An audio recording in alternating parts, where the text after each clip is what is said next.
Si vous ne voyez pas, il faut me dire. Voilà, si vous ne voyez pas, il faut me dire que vous ne voyez pas.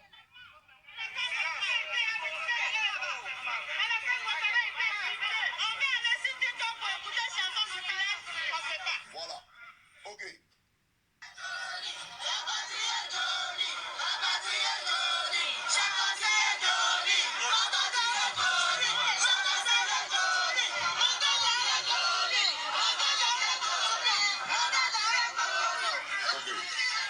Moi, j'ai pitié de vous, des femmes qui ont fait qu'on allait ramasser au marché d'Adjami.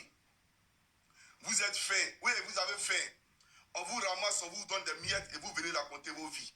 Comme c'est vous qui avez payé mon billet d'avion, m'avez en Finlande là, venez me rapatrier. Votre Draman Ouattara, il ne peut rien créer dans mon affaire, ni aujourd'hui ni demain. La preuve, il a envoyé ses babous en Finlande. On est d'accord ou pas? Normalement, quand on vient d'un pays pour déposer plainte contre autrui, on finit de déposer sa plainte et on part. Quand le président Stéphane Kipré est arrivé ici, là, quand il a fini de déposer sa plainte, là, il a fait aller-retour. Il a pris son avion, il est parti.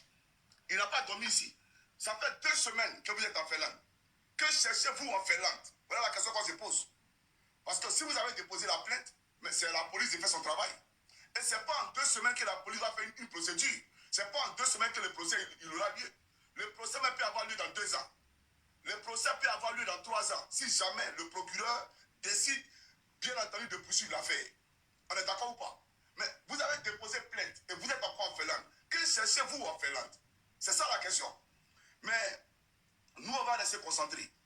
J'aimerais dire à tous ceux qui m'écoutent ici, parce que le RDA veut nous distraire. Alors, j'ai montré quelques vidéos au RDA et quelques images au RDA. Voilà. Puisque le RDA dit que moi, j'insulte la femme et que j'ai insulté Dominique Novian. Alors, celle-là, c'est une femme.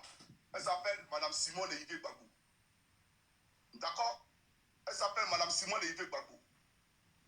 Ok. Bon, je vais m'arrêter là. Je vais m'arrêter là. Je vais m'arrêter là. C'est phénoménal. C'est phénoménal. Ah là là, mais c'est dingue, c'est dingue. Bonjour à tous. Djoubian, c'est mon surnom sur le net. Je suis accessoirement, mais accessoirement seulement spécialiste de la France. En revanche, je suis un panafricain authentique, un panafricain très convaincu, un panafricain très convaincant. Ben là, je vais faire le point sur l'actualité en Côte d'Ivoire. Et là, l'extrait que je vous ai montré tout à l'heure, ben, c'est le phénoménal Johnny Pacheco. Il est phénoménal ce garçon, il est phénoménal. Alors moi je l'ai suivi depuis 2017-2018, c'est vous dire. Et à l'époque, il était un fervent du président Laurent Gbagbo. Il militait pour le président Laurent Gbagbo et c'est même l'une des raisons qui l'a poussé à quitter la Côte d'Ivoire. C'est un ancien gendarme. C'est incroyable. Vraiment, lui, il mérite qu'on fasse un film sur lui, hein, parce qu'il est phénoménal, Johnny Pacheco. Phénoménal. Ah ouais, vraiment. Et là, c'est là où quand je vous parle souvent de l'énergie que chacun de nous a. L'énergie de Johnny Pacheco, c'est lui est propre. C'est la nature qui lui a doté de ça. Et ça, on ne peut rien faire. Comme moi, mon énergie, ainsi de suite. Je veux dire, voilà, chacun de nous, la nature nous a doté d'une énergie et je qualifie cette énergie-là du génie de chacun de nous. Chaque être humain, étant donné qu'il est unique, il a son génie. Voilà. Évidemment, aucun être humain n'a pas de génie. Pas tout. Ce qui se passe, c'est que je vous dis, il y a les histoires de jalousie, il y a les histoires de... Comment dire ça? Voilà, c'est là où ça te gâte. Mais autrement, s'il n'y avait pas, et qu'on laisse les gens exprimer leur énergie, mais regardez Johnny, personne ne peut réaliser les performances, la manière dont il procède là. Hein? Il a milité pour soutenir le président Laurent Gbagbo dans un premier temps. Et puis là, il a eu une frustration parce que il a expliqué à l'époque que voilà, les partisans du président Gbagbo, notamment son beau-fils, Kipré là, voilà, Stéphane Kipré, qui a été porté plainte contre lui. Et puis, à l'époque, Johnny Pacheco, je me rappelle, il y a Josie Gang, c'est son mouvement avec ses amis, ses compagnons de lutte. Voilà. Bon, entre-temps, l'eau, comment on dit, beaucoup d'eau sont passées sur, est passée sur les ponts, hein, si on ose dire. Hein. Et du coup, il y a eu un changement de décor. Comme il a été frustré avec les partisans de Laurent Gbagbo, président Gbagbo, il a décidé d'aller adhérer, enfin adhérer. Il a dit qu'il n'a jamais adhéré. En tout cas, il s'est rapproché du RDR et de RHDP, là. RDR de M. Alassane Draman Ouattara. Il s'est rapproché d'eux. Et je dois vous dire que moi, à l'époque, comme beaucoup de gens d'ailleurs, faut être honnête pour le reconnaître. Moi, j'étais perturbé en me disant, mais qu'est-ce qu'il fait? Surtout qu'à l'époque, quand il faisait ses vidéos en 2017, 2018, 2019, il se voulait panafricain. Voyez-vous? Et j'ai dit que si on dit qu'on est panafricain, on ne peut pas aller adhérer à RDR et puis RHDP. Ça n'a pas de sens. Voyez? Or, sa démarche, finalement, il était allé en infiltration, il était allé, comment dire, en intrusion. Et c'est un risque, mais énorme, évidemment. Parce que j'imagine que les gens de RHDP et RDR, là, aujourd'hui, ils doivent, comment on fait, vous savez, ils se mordent les doigts, parce qu'ils ont dit, putain, on l'avait avec nous, et puis on n'a même pas pu soupçonner une seule seconde qu'il était venu nous espionner. Il y a beaucoup à dire, parce qu'au fond, il est unique, hein, Johnny Pacheco. Moi, je vous dis, pour moi, il est phénoménal, ce garçon, parce qu'il a eu l'occasion d'aller se présenter même aux élections des députés, élections législatives en Côte d'Ivoire. Alors, évidemment, il n'a pas recueilli beaucoup de voix dans son village là-bas, du côté de Gagnois. Voilà. Et moi, je me posais la question, je dis, bon, est-ce qu'il a reçu de l'argent? Et puis après, je me suis dit, bon, peut-être qu'il n'a pas reçu beaucoup d'argent, c'est la raison pour laquelle il est frustré, et puis il commence maintenant, bon. Mais je crois que c'est un personnage. Réellement, c'est un personnage. Parce que je crois que il est intéressé, tout naturellement, mais je ne crois pas qu'il y a que ça. Voilà. Je crois que fondamentalement, c'est un patriote. Ça, c'est clair. Oui, oui, oui. Fondamentalement, c'est un patriote. Et comment dire, vraiment, il y a besoin qu'il y ait des consultations des spécialistes en psychiatrie. Hein. Quand je dis ça, je parle en général. Hein. Je ne parle pas de spécialement Johnny Pacheco. Non, non, non. Même moi-même, y compris. Maintenant, c'est une question de degré. Il y en a, ils ont besoin de beaucoup de jours, beaucoup de semaines, beaucoup de mois hein, d'hospitalisation pour les soigner. Puis il y en a d'autres, bon, il faut juste un mois. Il y en a d'autres, il faut juste une semaine. Vous voyez ce que je veux dire? Voilà. Non, parce que quand on regarde le spectacle qui se passe actuellement en Côte d'Ivoire, regardez, c'est impressionnant. Et pendant ce temps-là, les gens sont en train de parler de une éventuelle troisième guerre mondiale. Et regardez le niveau. Regardez le niveau. C'est dingue. Alors, moi, avant de faire cette vidéo, j'ai réfléchi comme d'habitude, j'adore. Et je me suis dit, bon, attendez, de quoi s'agit-il? Mais admettons qu'on enlève l'argent. C'est-à-dire le matériel, on enlève. Parce qu'on est au 21e siècle. Mais revenons même au 20e siècle. Voilà. Hein, au début du 20e siècle. Hein, les parents, les grands-parents, comment ça se passait? Ils avaient une ambiance détendue, harmonieuse. Mais là, donc, la situation dans laquelle on est aujourd'hui, mais c'est le matériel et l'argent qui fait que les gens pètent les plombs, mais dans tous les sens. Et le pire, c'est même pas que... Le pire pour moi, hein, c'est que très souvent, si on fait une étude, mais vraiment sérieuse, on va voir que c'est des gens souvent qui n'ont rien, ou même qui n'ont que des miettes, et ce sont eux qui sont les plus exposés.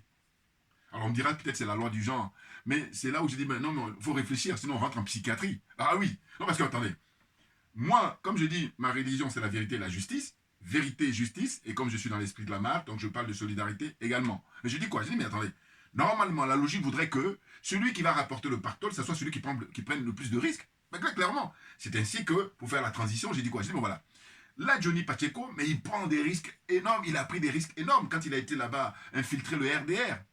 Mais c'est suicidaire. Ah bah oui.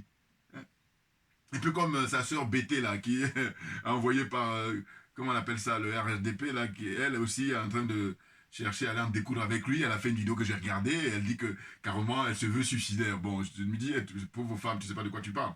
Non, parce que qu'est-ce que ça veut dire, je me veux suicidaire? Enfin, mais en tous les cas, Johnny l'a démontré. Johnny Pacheco a démontré, et c'est ainsi que je dis, il est phénoménal. Parce que ce qu'il a fait, la démarche, qui consiste à aller entrer là-bas, rester même plusieurs années, puisqu'il est resté, on nous dit quoi, 6-7 ans, hein, facilement. Hein, aller faire croire qu'il est avec eux. Parce que, évidemment, eux, comme ils ne sont pas à faire de la politique, hein, moi je me veux sérieux, hein, voilà. Pas de la politique. C'est des gens qui sont cupides, qui viennent là, c'est principalement, pour ne pas dire uniquement, que le problème de l'argent. Parce que quand je disais tout à l'heure que enlevons l'argent, voilà, enlevons le matériel. Et là, on va voir quels sont ceux qui vont rester sur le terrain, qui vont continuer à militer. Oui, et voilà. Et vous allez constater que quand on va enlever le matériel et l'argent, il va rester que 0, je dis même pas 1%, hein, je dis 0,001%, voilà. Il y a une différence. Je dis même pas 1%, hein, on va pas atteindre 1%. Or, comme il y a les questions de pouvoir et d'argent, c'est pour ça qu'il y a du monde là, voilà, et ça tire dans tous les sens, ça s'insulte dans tous les sens. Ah, le niveau, il est plus que bas. Hein. Alors là, on n'est même pas à la cave. On est en douce. Moi, je suis impressionné. Voilà. Moi, j'adore. Je suis curieux comme ça. Je regarde plein de vidéos. Et je dis, mais putain, regardez où on en est. Tout ça pourquoi? Parce que c'est ça. Hein. Toi, tu es au pouvoir. Moi, je vais prendre ta place. Ah là là là là là. Mais c'est dingue, ça. Héritage de Félix Houphouët-Boigny. Attention. Ça se passe en Côte d'Ivoire. Et donc, il faut vérifier les autres pays. Hein. La Côte d'Ivoire n'est pas le seul pays en Afrique. Voilà. Hein, 54 pays, on nous dit. Donc, si on enlève la Côte d'Ivoire, il reste encore 53. Bon, eh ben, comment ça se passe là-bas dans ces différents pays? En gros, c'est ce que je veux dire, c'est que ce qu'on est en train de vivre en Côte d'Ivoire, il n'y a qu'en Côte d'Ivoire. Alors, maintenant, c'est vrai que chaque pays a sa particularité, mais là, je ne peux pas oublier de mentionner l'héritage de Félix Houphouët-Boigny, hein, l'artisan, un des artisans, hein, qui a milité pour mettre en place ce système-là. Voilà l'héritage aujourd'hui. Ah oui, ouais. Maintenant, je vous dis, on va dire que lui, à son époque, il a fait ce qu'il pouvait. D'accord. Mais moi, ce qui me dérange, ce sont les héritiers. Ah oui. Non, parce qu'ils veulent perpétuer ce système-là. C'est ça qui me dérange. Voilà. J'ai dit que si lui, on considère que l'erreur est humaine, bon, maintenant on tourne la page, on passe à autre chose. Parce qu'on a le recul pour voir, finalement, le fait qu'il ait milité pour installer ce système-là, mais voilà, on est en train de payer la facture, une facture très très lourde, à tous les niveaux. Sur le plan intellectuel, sur le plan culturel et sur le plan physique, moral, tout ce que vous voulez. Ouais. C'est dingue. Donc je disais quoi? J'étais bon, voilà. Il prend des risques énormes, ce jeune frère, Johnny Pacheco. Ça vient en danger, clairement. Bon, mais c'est un militaire. C'est un patriote. Donc je crois qu'il se bat avec son cœur et sa tête, clairement. Bon, mais j'ai dit maintenant, qu'est-ce qu'il en est de Guillaume Soro? Ah non, moi, vous me connaissez. Ah oui. Guillaume Soro et Franklin Nyamsi. Oui, pourquoi je parle d'eux? Je dis simplement que, comme lui, il prend des risques, puisqu'il est en train de balayer, en train de balancer tout là. Voilà, tout ce que pendant 7 ans, il est resté avec eux, voilà, il est en train de balancer. Alors, eux, je ne veux pas leur demander de faire le même jeu, puisqu'il a son originalité, Johnny Pacheco, voilà, justement. Mais eux, par contre, ce que je vais demander, compte tenu des postes qu'il a pu occuper, Guillaume Soro, justement, qui était ministre, qui était premier ministre, qui était président de l'Assemblée nationale, je dis, mais le moment est venu, j'ai regardé mes vidéos anciennes, hein, j'ai déjà parlé de ça, je reparle à nouveau à l'occasion justement de l'actualité sur Johnny Pacheco. Bon, j'ai dit, mais voilà, comme lui il prend des risques, eh ben, quel est le risque que prend Guillaume Soro? Il se planque, il se cache. Voilà. Alors on me dira, oui, mais Niamsi, c'est quoi? C'est vrai qu'il a sorti un livre là récemment sur le soutien qu'il apporte au pays de l'AES à travers le bouquin, bon, je crois que c'est sur il traite la question du terrorisme. Voilà. Mais moi, je considère que à partir du moment où il est toujours en soutien à Soro, il n'est pas crédible pour moi. C'est mon point de vue, hein, clairement. Et puis, je ne suis pas le seul. Ceux qui sont honnêtes intellectuellement, ils ne vont pas dire le contraire. Voilà. Et ceux qui ne sont pas à la hauteur, qui sont des débutants, qui démarrent là, qui sont fans là de son phrasé, sont fans de sa rhétorique, eh bien, eux, il est intouchable, c'est Dieu. Non, il faut arrêter. Dans le domaine dans lequel on est, je vous dis, il y a quelque chose qui est non négociable, c'est l'intégrité morale. Voilà. Sinon, on va faire autre chose. Voyez-vous? Comme j'ai dit, ici, il se limite à rester dans son université, à enseigner ses étudiants, bon, passe encore. Mais là, quand il vient là comme ça, et donc, du coup, l'influence énorme sur beaucoup de gens, hein, eh bien, il y a un minimum à avoir, c'est l'intégrité morale. Or, s'il continue à soutenir Guillaume Soro, je dis non. Parce que je dis, voilà, là, il a sorti un bouquin, justement, sur la question du terrorisme. C'est très bien. Mais maintenant, pourquoi? Alors que ça fait longtemps que je demande ça, hein, pourquoi ils ne font pas un bouquin, soit Guillaume Soro, soit lui, où ils se mettent à deux, ça va être encore plus facile à faire. Et puis, comment dire, qu'il fasse un mémoire, hein, qui raconte ce qui s'est passé, voilà, toute la période où Soro a occupé les postes de ministre, de premier ministre et de président de l'Assemblée nationale. Il raconte hein, le vécu de Soro, hein, qui nous donne les informations concernant le fonctionnement de la France-Afrique durant cette expérience-là. Ça, ce serait hyper intéressant. Or là, non. J'ai discuté avec un frère panafricain là, bon, j'ai tairai son nom, mais en tous les cas, lui, il est ami avec Niamsi, et il continue, quand j'ai échangé avec lui, alors qu'on avait commencé à discuter maintenant 3 ans, et puis quand on est revenu là-dessus récemment, il me dit, oui, mais il faut comprendre parce que il a l'intention d'avoir une vie politique, enfin, revenir. J'ai dit, mais voilà, mais ça c'est une insulte, hein, voilà, on appelle ça, aux pauvres qui ont été assassinés. Voilà. voyez, les pauvres Africains en général, les Ivoiriens en particulier, qui ont été assassinés. Et je dis, pour moi, je ne parle pas de 3 000 morts, je parle de 80 000, ce n'est pas plus de 100 000 morts. Voilà, il faut qu'on soit d'accord là-dessus. Ouais. Ce sont les aliénés, les complexés, les corrompus qui vont parler de 3 000 morts. Voilà.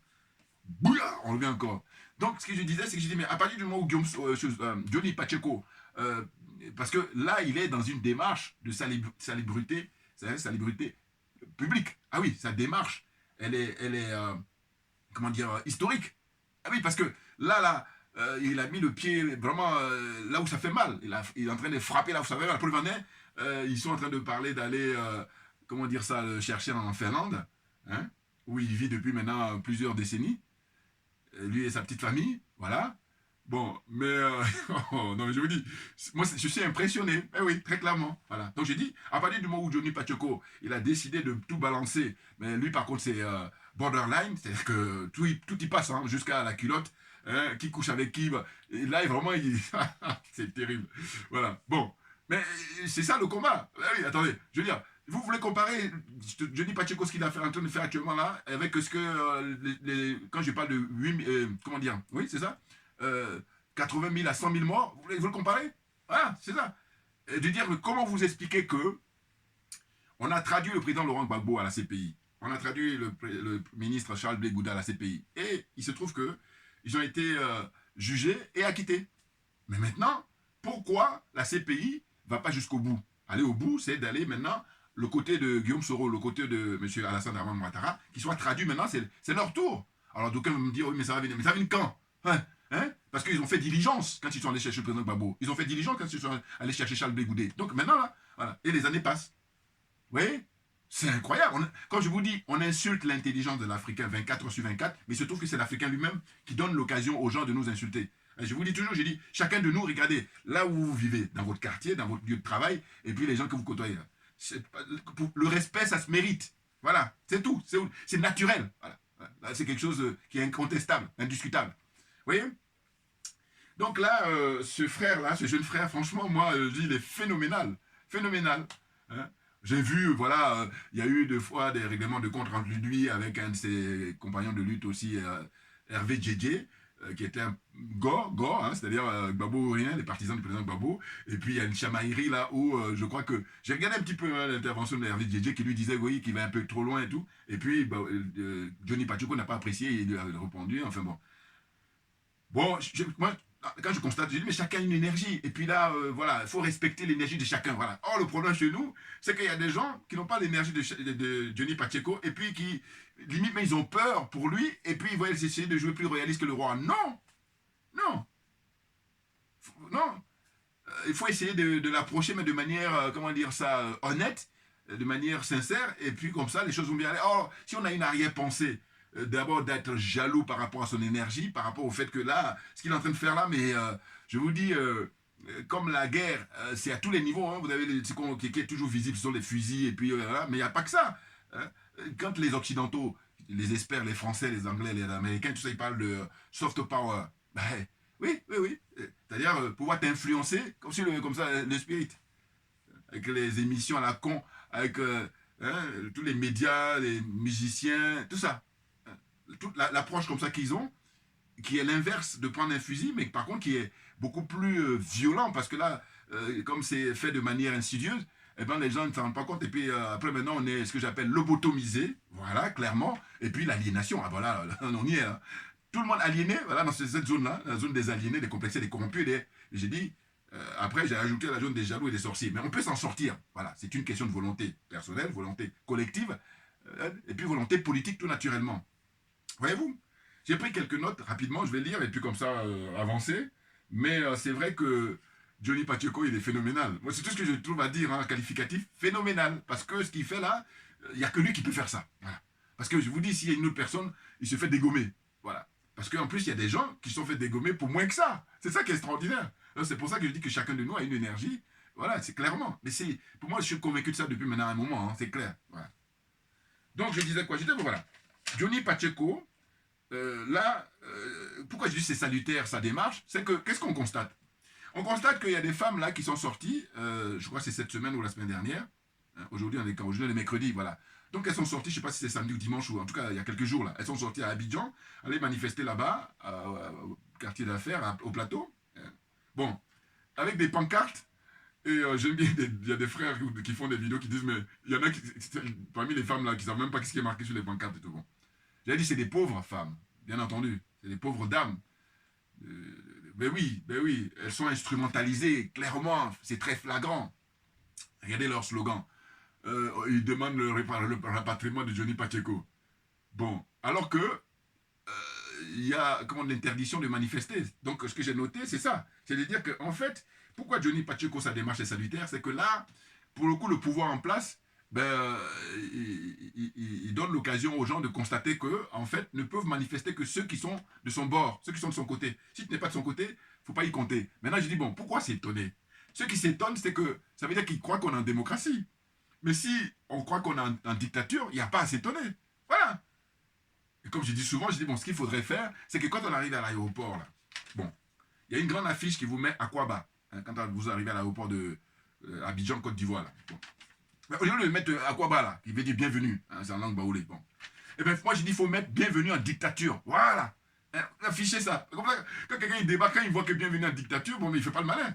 Que ce soit au Cameroun, que ce soit en Côte d'Ivoire, que ce soit au Bénin, hein, au Togo, au Gabon, ainsi de suite. Vous voyez ce que je veux dire? Voilà, il faut marquer ça. Grande banderole. Bienvenue en dictature. Mais ils ne vont pas le faire, bien entendu. Sinon, voilà, le jeu, non. C'est intéressant que quand, justement, tu fais croire qu'on est en démocratie alors que nenni.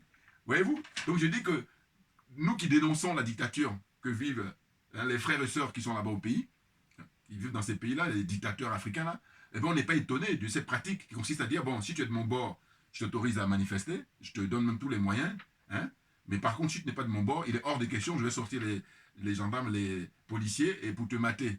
Maintenant, moi, j'ai déjà eu l'occasion d'en parler, j'en reparle à cette occasion, je dis, bon, voilà.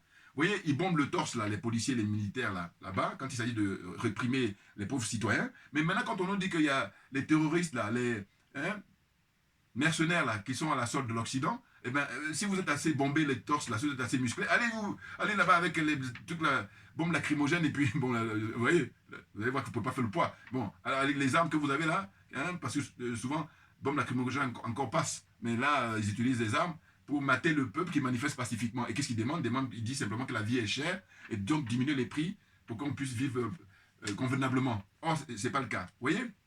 Donc, j'ai dit que les femmes qui manifestaient là pour demander le rapatriement de Johnny Pacheco, hein, eh ben, ces femmes-là, je crois qu'elles sont en soutien même de Madame Alassane Ouattara, excusez-moi, voilà, hein, Madame Nouvian, hein, Madame Draman Ouattara, c'est elle. Parce que Johnny Pacheco, justement, fait savoir dans ses vidéos qu'elle couche avec Assalfo, le chanteur, le leader du groupe Magic System. Bon, cela dit, il n'y a rien de nouveau au soleil. Pourquoi? Mais parce que cette dame-là, on a su que, voilà, il y a eu plusieurs personnalités avec qui, même Houphouët-Boigny, le président Houphouët-Boigny, c'était sa maîtresse. Tellement de choses à dire. Et puis regardez le niveau. Oui, parce que, attention, on est en compétition internationale là. Hein. C'est la marche normale de l'histoire. Donc, il faut regarder les autres où ils en sont au niveau de construire leur pays.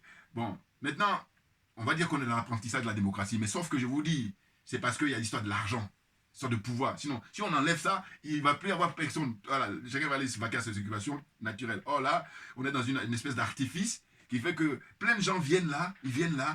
Puis, oh là là, mais moi je dis tout le monde en psychiatrie, hein. Excusez-moi, mais voilà. Donc, je disais que ces dames-là, eh ben, ça doit donner assez de force à l'opposition, maintenant, pour dire, voilà, comme là, on n'a pas l'occasion on est interdit de manifester, bon, et puis vous laissez ces dames-là manifester, d'ailleurs, les dames leur manifestaient avec leur banderole, ça me rappelle à l'époque, quand elles manifestaient, ce qu'on appelait les femmes d'Abobo, voilà, rappelez-vous, hein. Avec un autre monsieur là qui était contre le retour du président Gbagbo. Il est mort maintenant, le pauvre. Il est mort là il y a 2 ans, je sais pas. Bizarre. Bon, en fait, lui, il faisait des micros, il parlait comme ça librement en disant qu'il ne veut pas que le président Gbagbo revienne en Côte d'Ivoire parce qu'il estime que le président Gbagbo, malgré l'acquittement à ces pays, ça ne suffit pas. Bon, évidemment, c'était quelqu'un qui était un des, comment dire, personnes manipulées, évidemment, corrompues. Enfin bon, j'oublie son nom là, mais bon. Donc vous allez le reconnaître. Hein, c'était un monsieur là qui était devant pour faire des vidéos souvent, quand il y avait des manifestations comme ça. Hein, il était là pour dire non, faut que le président Gbagbo il rentre pas en Côte d'Ivoire. Enfin bon, c'était n'importe quoi. Enfin bon, bref. Donc la suite. Interdiction de manifester pour tous les autres citoyens non partisans du pouvoir en place, avec Alassane Ouattara, voilà. Hein, si vous n'êtes pas avec lui, vous ne pouvez pas manifester. C'est ça qu'il démontre. Maintenant là, hein, il y a l'occasion de dire, mais attendez, si elles sont allées manifester là pour dire que il faut faire rapatrier comment dire, Johnny Pacheco, ben, donc les autres vont manifester aussi pour faire leurs revendications, sachant que les gens qui manifestent, par exemple, la société civile, qui disent, bon voilà, la vie est chère. Mais la vie est chère concerne 99% des gens, voire plus. Ben oui, clairement. Là-bas en Côte d'Ivoire, je n'exagère rien. 99% des gens, je ne crois pas des gens qui vont sortir des banderoles en disant, non, non, non, nous on est militants pour que les choses restent telles quelles. Non. Si on laissait les gens manifester réellement, c'est-à-dire même qu'on mettait les choses en place pour respecter la vie humaine, pour respecter la dignité des gens, le droit des gens, mais il y aurait plein de gens dehors pour dire, voilà, la vie effectivement est chère. Or, comme on est en dictature, donc on interdit, donc les gens ont peur. C'est-à-dire qu'il y a des gens qui restent chez eux, mais qui ont envie d'aller manifester, mais comme ils ont peur, la plupart des gens se retiennent. Vous comprenez? Bon, la suite.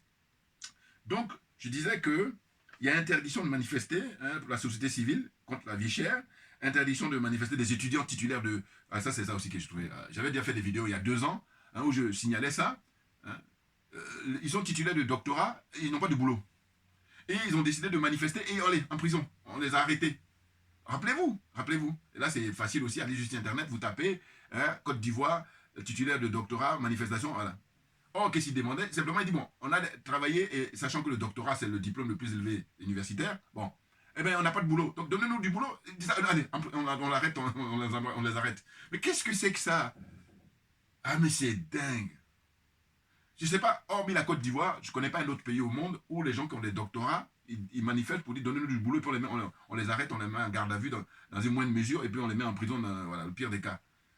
Ah là là là là là. Donc il y a une interdiction de manifester pour les hommes et les femmes politiques. Voilà, les gens de l'opposition, là, ils n'ont pas le droit. Bon, là, par contre, il faut s'en prendre qu'à eux-mêmes, hein, parce qu'à un moment donné, voilà. Parce que j'ai dit, ce qui se passe, c'est que si on est dans un statu quo, voilà mon point de vue, hein, c'est que ces gens-là, leur motivation, c'est de prendre la place de M. Ouattara et puis continuer le système de la France-Afrique. C'est rien d'autre.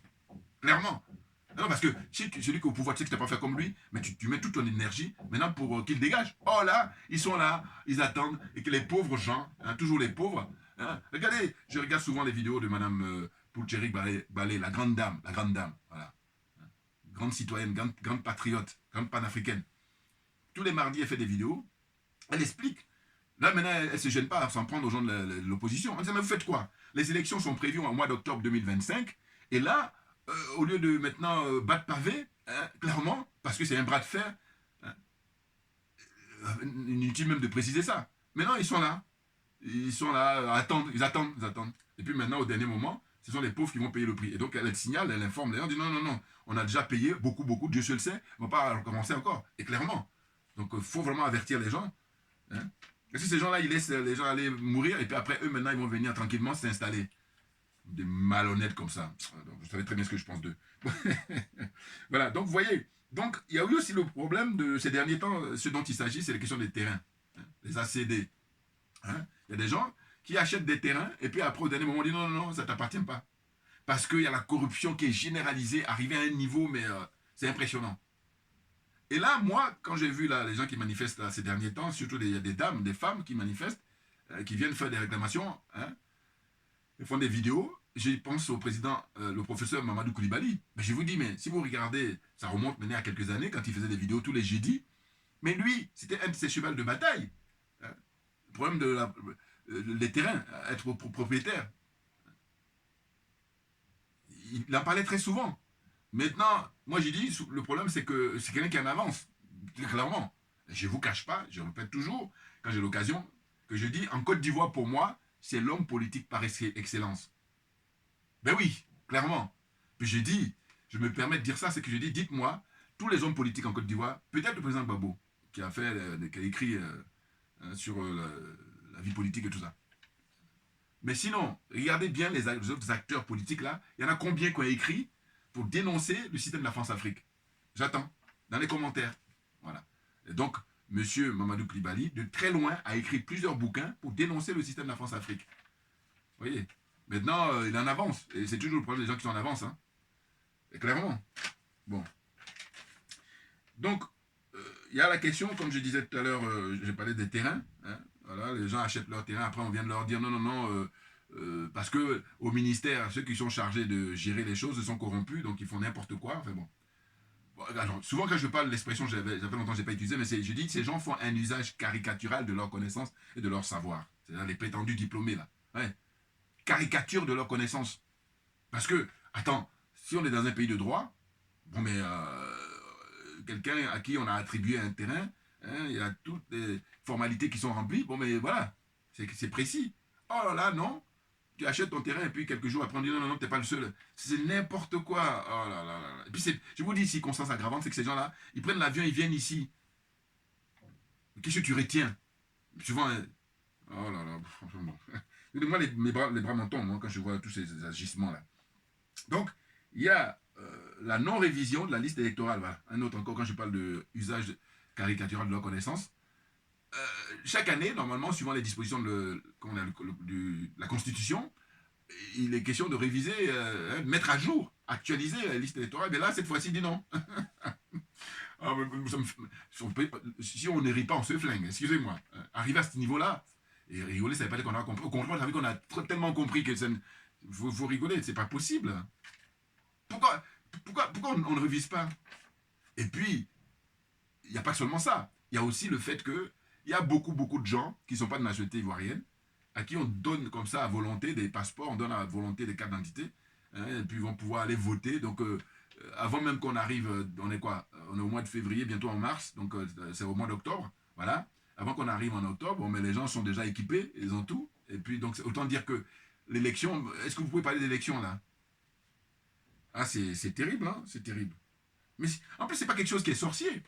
Mais c'est juste que je vous dis, ces gens-là, quand je les observe, je parle de ceux qui ont le pouvoir, hein, en Afrique en général, là, et puis là en Côte d'Ivoire notamment, c'est que je dis, ils me font penser, en les observant, à quelqu'un qui, il a faim, il n'a pas mangé longtemps, et puis quand on lui présente les plats, il commence à manger sauvagement. Que, voilà, ça me fait penser à ça, parce que le fait que c'est un bien public, ça appartient à tout le monde. Ben, tu viens là, tu es là pour, au service du peuple, au service des citoyens, fais de manière à ce que les choses se passent bien, d'autant que on a les pays autour où ça se passe bien. En Afrique, là, quand je parlais tout à l'heure des 54 pays, il y a des pays où ça se passe bien. Même malheureusement, ils ne sont pas nombreux, mais il y en a. Donc si il y en a, ça marche. Ça veut dire qu'on peut le faire. Donc c'est simplement une volonté politique qui est inexistante. C'est clair. Ah là là là là. On en est rendu là. Voilà. Donc j'ai dit, la non-inscription aussi, hein, du nom du président Laurent Gbagbo sur la liste électorale. Maintenant aussi, pareil, c'est lui et ses partisans, ça c'est voilà, leur charge. Hein, voilà. Bah oui. Moi, je vous dis toujours que, là, je rappelle à nouveau, j'ai dit, mais le président Gbagbo, il a été libéré et il est rentré en Côte d'Ivoire, je crois que c'était en juin 1921. Enfin, 2021, excusez-moi. Bon, 2021, là, on est en 2025. Bon. Il a eu l'occasion de rencontrer hein, M. Ouattara quand il est rentré en Côte d'Ivoire, le président Gbagbo. C'était avant le décès du président Henri Konan Bédié. Et moi, si vous regardez mes vidéos anciennes, j'ai dénoncé ça. Pourquoi? Parce que j'ai dit, bon, et ça, c'est du bon sens. Ceux qui disent conseiller là. Non, intégrité morale, c'est ça qui leur manque. Sinon, quand tu as l'intégrité morale, dis bon, monsieur le président, avant d'aller rencontrer monsieur Ouattara, il faut un préalable. Parce que vous avez plein de vos partisans qui sont encore en prison. Même aujourd'hui, malheureusement, en 2025, il y en a encore. Et il se trouve que le président Gbagbo, il a été le rencontrer plusieurs fois, au minimum 3 fois, depuis qu'il est rentré en Côte d'Ivoire. Maintenant, quand on fait les comptes, ça donne quoi? Monsieur Ouattara, il s'en fout. C'est lui qui engrange des points. Ben oui. Alors que si il avait fait un préalable, en disant voilà, vous demandez à ce qu'on se rencontre, je veux bien, mais à condition que, notamment les gens qui sont en prison, tout le monde soit, tous les prisonniers politiques d'ailleurs, pas forcément les politiques, mais la plupart c'est vrai que c'est des partisans du président Gbagbo, mais hein, tous ceux qui sont prisonniers politiques, allez dehors, il faut les libérer. Et faire un préalable, la réconciliation nationale. Mais bien entendu, ce que je dis là, ça découle du bon sens. Mais c'est l'absence d'intégrité morale. Je répète ça encore, parce que c'est pas autre chose, hein, c'est pas autre chose. Donc j'ai dit, c'est ça le problème, c'est de dire qu'il a rencontré le président Alassane Ouattara 3 fois, au minimum. Hein. Et qui est-ce qui est gagnant? C'est le président Ouattara. Ah oui, parce que lui, il a fait ça pour son image. Et là, alors, comme d'habitude, ils vont nous faire le coup de oui, mais bon, il faut laisser ça à Dieu. Non, mais non. Alors, moi, je ne rentre pas là-dedans. Hein. Non, enfin, je veux dire, non, faut arrêter à un moment donné. Il faut être sérieux. Ah oui, parce que pendant ce temps-là, il y a des gens qui meurent. Des gens, regardez ceux qui sont en prison. Qu'est-ce qui explique qu'ils sont toujours en train de mourir en prison là-bas? Qu'est-ce qui explique ça? N'importe quoi. Non, mais c'est pas sérieux. Oh là là, vraiment. Donc, pareil pour Charles Blé Goudé, pas sur la liste électorale. Hein. Bon, moi, je vous dis franchement, Guillaume Soro, voilà, je ne vais pas le citer. Je suis désolé. Ah ben oui, non, mais je dis, il faut assumer. Hein. Parce que là où on en est, effectivement, je parlais d'Oufo-Boigny précédemment, mais lui, qui est beaucoup plus jeune, même plus jeune que moi, voilà. J'ai dit, moi, ce que je préconise plutôt, c'est qu'il prenne sa retraite. Voilà. Retraite politique, Guillaume Soro. Voilà. C'est le minimum au niveau du service qu'il puisse rendre au peuple. Mais sinon, dire que, oui, j'envisage de revenir et tout, je dis, mais c'est une insulte aux Ivoiriens en général, et puis en particulier aux pauvres innocents qui sont morts, aux martyrs, clairement, clairement, mais bien entendu. Comprenne qui veut, comprenne qui peut. Bon, donc, voilà ce que je disais au 5e point. Pourquoi Guillaume Soro et Franklin Nyamsi ne font pas comme Johnny Pacheco, voilà, ils ne prennent pas des risques? Ah oui. Alors d'aucuns me diront toujours, oui, mais Nyamsi, il n'est pas clair. Le lien qu'il a avec Soro, c'est ça qui fait qu'il n'est pas crédible. Bonne fois pour toutes. Je crois qu'il est reçu là, au Mali, au Niger et puis au Burkina. Bon, mais ils n'en pensent pas moins. Ben oui, non, parce qu'à un moment donné, il faudrait savoir ce qu'on veut. Alors c'est vrai que c'est compliqué le cas de Soro, parce que c'est vrai qu'il paraît que, voilà, à l'époque, pour renverser le président Gbagbo, voilà, hein, c'est pas clair. Bon, mais en même temps, mettez tout sur la table. Ben oui, parce que la vérité libère. Ben oui, c'est ça le problème. Sinon tu es prisonnier et tu es en train de te cacher là. Alors qu'il faut vider son sac. Une bonne fois pour toutes. Clairement. Pour ça, j'adore là, le capitaine au Burkina Faso et puis le général Tchani. On vide son sac. Clairement. Ben oui, il faut. Comme ça, c'est au service de l'intérêt général. N'importe quoi. Enfin bon, bref. La suite. Donc, pour terminer, hein, donc je disais que Nyamsi et Soro, il faut qu'ils fassent comme Johnny Pacheco. Eux, pas dans le même registre que Pacheco, hein. Bon, parce que Pacheco, Johnny, il est singulier, il est vraiment phénoménal dans son domaine. Bon, eux, par contre, ce que je leur demande, c'est de publier un livre pour raconter tout ce qu'ils savent, tous les deux, hein, sur le fonctionnement de la France-Afrique, hein, suivant l'expérience de Guillaume Soro. Quand on sait que Soro a été Premier ministre, il a été président de l'Assemblée nationale, et puis il a été ministre. Voilà. Donc il a occupé les hautes fonctions. Il y a juste le poste de président de la République qui lui manquait, et c'est la frustration qu'il a eue. C'est pour ça que là, il a décidé de faire la guerre. Enfin, oui, de se battre pour demander le départ de M. Alassane Ouattara. C'est tout. Rien d'autre. Voilà. Donc moi, comme je vous le dis souvent, que ma religion, c'est la vérité et la justice, tourne pas autour du pot. Les choses sont claires. Vous voyez? Donc, le frère Johnny, voilà, il fait ce qu'il peut. Voilà. Parce que, je vous dis, les autres en face, ils sont sans pitié. Voilà. Ils sont sans pitié. Regardez là, si vous faites un bilan, le nombre de morts, le nombre de gens qui, comment dire, qui trouvent que la vie est chère, hein, les gens qui n'ont pas à se soigner, hein, pour s'éduquer. Alors que pendant ce temps-là, eux, une ultra-minorité, ils prennent l'argent public et puis ils se font plaisir. Que je t'achète des grosses bagnoles avec le ministre de l'Agriculture, là, Adjoumani. Hein. Adjoumani. Oh là là. Rappelez-vous, Adjoumani, il a été défié l'église catholique. À l'époque, il était allé carrément dans l'enceinte de la cathédrale d'Abidjan, là, je me rappelle. Ça m'avait choqué. Je me suis dit, mais attends, donc ça veut dire que toi, en fait, Alassane Ouattara, c'est ton Dieu, du coup, vous voyez. Et parce que lui, il a été allé là-bas pour dire que lui, il est chrétien aussi et qu'il peut dire qu'ils n'ont pas le droit de manifester. Voilà. Rien que ça. Et qu'est-ce qu'on apprend en 2025 grâce à Johnny Pacheco, il entretient cette jeune animatrice là. Bon, elle m'a dessus. Hein. Quand je veux dire par là qu'avant que je sache ça, je croyais que c'était une jeune femme sérieuse et tout, enfin en tout cas qui gagnait de l'argent à la sueur de son front. Oh là non. Je suis désolé, moi j'utilise le terme de pute de luxe. Hein. Comprenne qui veut, comprenne qui peut. Ah ben oui. Non, parce que quand tu as des grosses bagnoles, excuse-moi, mais ah là, c'est désolant. Yako, la Côte d'Ivoire. Yako. Hein, voilà, je termine par là. Voilà, ça va aller. Merci à vous tous pour votre attention. Et puis à très bientôt. On ne lâche rien, mais parce que c'est nous qui avons raison. C'est tout.